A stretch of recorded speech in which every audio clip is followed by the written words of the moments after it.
Hello guys, welcome to a new video. आज के इस वीडियो में हम सीखने वाले हैं लॉगरिथम के बेसिक्स सीखेंगे। लॉगरिथमिक फॉर्म क्या होता है, एक्सपोनेंशियल फॉर्म क्या होता है, कुछ बेसिक प्रॉपर्टीज लॉगरिथम के, बेसिक प्रॉपर्टीज एक्सपोनेंशियल फॉर्म के और लॉज ऑफ लॉगरिथम। ठीक है, चलिए शुरू करते हैं।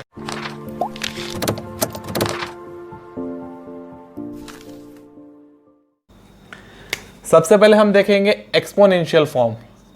एक्सपोनेंशियल फॉर्म क्या होता है? एक्सपोनेंशियल फॉर्म होता है y is equal to a raise to x. ये होता है एक्सपोनेंशियल फॉर्म। फॉर एग्जाम्पल, अगर मेरे पास नंबर है 4 को मैं कैसे लिख सकता हूँ? 2 इंटू 2 तो इज इक्वल टू 2 का स्क्वायर। ठीक है, ये हो गया ना, 4 मतलब 2 का स्क्वायर, तो ये हो गया y is equal to a raise to x. मैंने इसे कर दिया एक्सपोनेंशियल फॉर्म में, इसे ही कहते हैं एक्सपोनेंशियल फॉर्म। सिमिलरली होता है लॉगरिथमिक फॉर्म।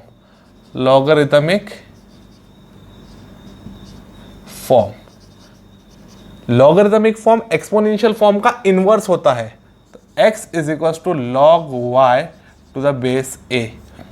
ठीक है, अब यहाँ पे देखिए x कहाँ था, इक्वल टू के उधर था, पावर में था, यहाँ पे x आ गया, y इधर था, सामने चल गया, a बेस में चल गया, x is equal to log y to the base a। ये होता है एक्सपोनेंशियल फॉर्म और ये है लॉगरिथमिक फॉर्म। एक कोई भी याद रखने से दूसरा आप याद रख सकते हो। एक और चीज, इन दोनों फॉर्म के ऊपर ही आपका पूरा लॉगरिथम बेस है, इन दोनों फॉर्म और इसके कुछ प्रॉपर्टीज। ठीक है, properties of log, basic properties log की। ठीक है, दो ही प्रॉपर्टी एकदम सिंपल और बेसिक, हमेशा याद रखना। लॉग 1 हमेशा होता है 0। सेकेंड प्रॉपर्टी क्या होती है लॉग की? Log m to the base m आया तो वो होता है 1। इसका मतलब क्या हुआ? लॉग 2 टू द बेस 2 रहा तो वो हो जाएगा 1। लॉग ऐसा कोई नंबर जो उसका बेस भी हो तो वो 1 होता है। ठीक है, ये तो एकदम सिंपल दो बेसिक प्रॉपर्टीज, 0 और 1 याद रखना। लॉग 1 इज 0 और लॉग सेम बेस का लॉग हमेशा 1 होता है। अब हम देखेंगे एक्सपोनेंशियल की प्रॉपर्टीज। इंपॉर्टेंट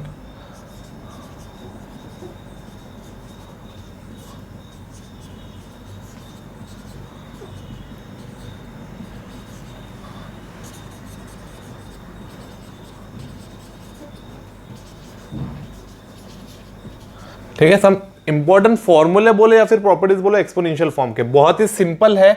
आप ये बहुत टाइम से देखते आ रहे हो, a raise to m into a raise to n. A raise to m into a raise to n. Power जब बेस सेम रहे, पावर का क्या होता है? पावर का एडिशन होता है।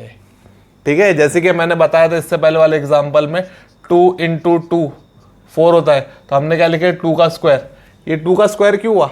यहाँ पे पावर 1 था, यहाँ पे पावर 1 था। अगर आप मल्टीप्लीकेशन करते हो तो यहाँ पे 1 आता था, 1 1 जा 1, लेकिन यहाँ पे क्या हुआ? 1 प्लस 1, ये ऐसा होता है 2 का स्क्वायर। ठीक है, जब बेस सेम रहे पावर का एडिशन होता है। इस तरीके से आप उसको याद रखें। A raise to m whole raise to n, power raise to power आया तो आप पावर का मल्टीप्लीकेशन होता है। ठीक है, for example 2 square whole cube मतलब 2 इंटू 2 इंटू 3, 2 रेस टू 6 आप लिख सकते हो। ठीक है, ये एग्जाम्पल था। Third property, a raise to minus m अगर रहा तो मैं इसे क्या लिख सकता हूँ? 1 upon a raise to m. ये न्यूमरेटर में इसका पावर पॉजिटिव था, वो डिनोमिनेटर में जाके नेगेटिव हो गया। ठीक है, बेस पावर का साइन चेंज हुआ पॉजिटिव से negative. Fourth, a raise to 0 is 1। Anything raise to 0, 1 raise to 0 भी, 2 रेस टू 0 भी, एनीथिंग 100 रेस टू 0 भी, anything raise to 0 is always 1। ये है basic properties of exponential form. ठीक है, अब हम देखेंगे laws of logarithm. Laws of logarithm कुछ एकदम ही बेसिक 4 लॉज है लॉगरिथम का। सबसे पहला लॉ क्या है? Product rule. Product rule, product से ही समझ में आता। प्रोडक्ट मतलब मल्टीप्लीकेशन, मल्टीप्लिकेशन को ही प्रोडक्ट बोलते हैं। log m इंटू एन अगर कहीं आया तो हम क्या लिख सकते हैं, log m plus log n। Second rule क्या है, question rule,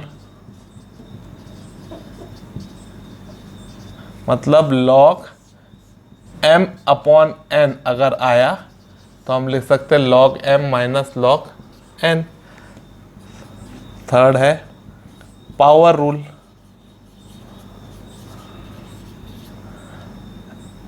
log m raise to n अगर रहा तो हम उसे n log m लिख सकते हैं, ये पावर पहले आ जाएगा। फोर्थ रूल है rule of change of base. log m to the base n है तो हम इसे log m to the base a upon log n to the base a ऐसा लिख सकते हैं। अब ये rule of change of base मैं आपको कहीं किसी एग्जाम्पल के अंदर एकदम अच्छे से समझाऊंगा कि इसे यूज कहाँ करते हैं, कैसा करते हैं। ठीक है, ये था बेसिक्स लॉगरिथम का। होप आपको पसंद आया हो। हमारा चैनल सब्सक्राइब करिए, व्हाइट बोर्ड ट्यूटोरियल्स लाइक करिए, शेयर करिए। Thank you very much. और हाँ, एक बात तो आपको बोलना भूल ही गया, मैथ्स पढ़ते नहीं हैं, मैथ्स सॉल्व करते हैं। जो भी आप वीडियोस देख रहे हो उसे प्लीज़ लिख के निकालिए, आपके लिए फ़ायदा होगा। Thank you.